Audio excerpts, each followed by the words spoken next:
사랑하는 여러분, 오늘도 주님의 은혜와 평강이 함께 하시기를 축복합니다. 오늘은 속회공과 4월 29일자 17과 천국에서 큰 자라는 제목으로 함께 말씀 나누겠습니다.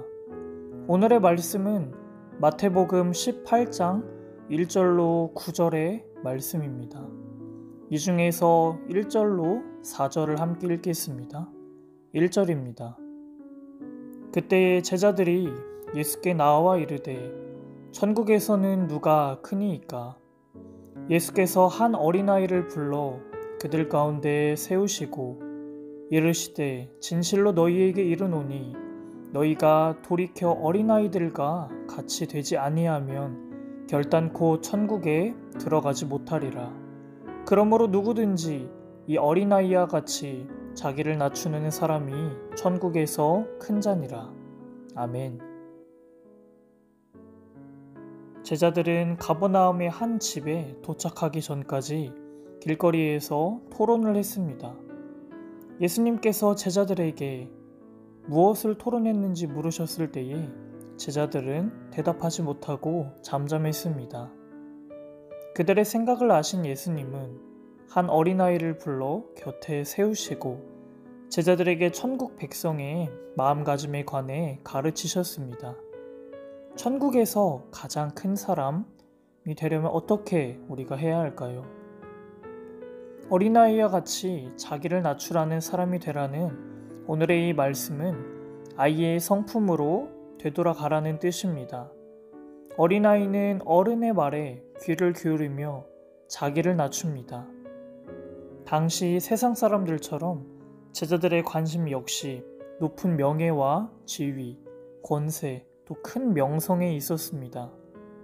예수님은 이런 제자들의 속마음을 아시고 그런 제자들을 향해 자기를 스스로 낮추는 겸손한 자가 되어야 천국에서 가장 큰 사람이 된다고 역설적으로 말씀하셨습니다. 예수님도 어린아이처럼 자신을 낮추셨습니다. 친히 제자들의 발을 씻겨주시고 대속제물로 죽음의 자리에까지 내려가셔서 우리를 구원하셨습니다. 사람들은 무리를 이루면 자연스럽게 서열을 정하려고 또 다른 이보다 크고 인정받는 사람이 되려고 합니다. 그러나 천국 백성은 어린아이와 같은 겸손함으로 더 낮아지며 섬기는 사람들입니다. 낮아지면 낮아질수록, 낮추면 낮출수록 하나님께서는 우리를 귀히 여겨주시고 높여주실 것입니다. 우리가 함께하는 믿음의 공동체 안에는 능력과 재능이 있어 어디를 가든지 환대받는 사람들이 있습니다. 반면에 내세울 것도 가진 것도 없지만 예수님을 영접한 어린아이와 같은 작은 자가 있습니다. 믿음의 공동체는 이 작은 자들을 존귀하게 여기며 바르게 성장할 수 있도록 도와주어야 합니다. 그런데 실상을 들여다보면 무지함과 부주의로 이러한 작은 자들을 넘어지게 하고 실족하게 하는 경우가 꽤 많이 있습니다. 예수님은 이러한 사람들을 향해 굉장히 무서운 말씀으로 5절에서 9절까지 경고하십니다. 왜냐하면 작은 자를 거절하는 것은 예수님을 거절하는 것이고 그를 보내시니 곧 하나님 아버지에 대한 거부이기 때문입니다. 하나님의 자녀는 그의 신분이나 명성, 소유와 부, 명예, 모든 것을 상관없이 모두가 다 소중하고 존귀한 자들입니다. 천국 백성은 죽게 하듯이 세상에 작고 연약한 사람들을 예수 그리스도의 사랑으로 섬겨야 합니다.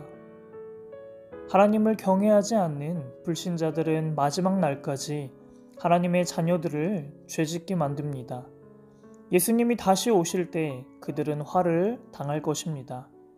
반면 천국 백성은 예수님처럼 세상에 속하지 않았기에 세상이 받는 화를 당하지 않습니다. 그러나 본문의 내용처럼 천국 백성은 신체 일부의 상실을 감수하더라도 스스로 죄를 짓지 않도록 조심해야 합니다. 왜냐하면 영원한 세상에서 누리는 참 생명의 삶이 우리에게는 더 중요하고 소중하기 때문입니다. 우리는 십자가에서 친히 자신의 몸을 내어주신 예수님의 은혜로 용서를 받았습니다. 그러나 죄의 뿌리까지 제거된 것은 아닙니다. 천국에 이를 때까지 누구도 죄의 유혹에서 벗어나지 못합니다. 그래서 늘 죄를 짓지 않기 위해 조심해야 합니다. 세상은 끊임없이 우열을 가리고 사람들은 수단과 방법을 가리지 않고 높아지려 합니다. 제자들은 예수님의 나라도 다르지 않을 것이다 라고 생각했습니다.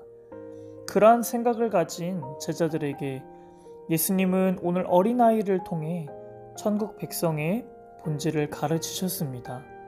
어린아이와 같이 자기를 낮추며 자신을 낮추며 사람들을 사랑으로 돌보는 천국 백성들이 다 되어야겠습니다.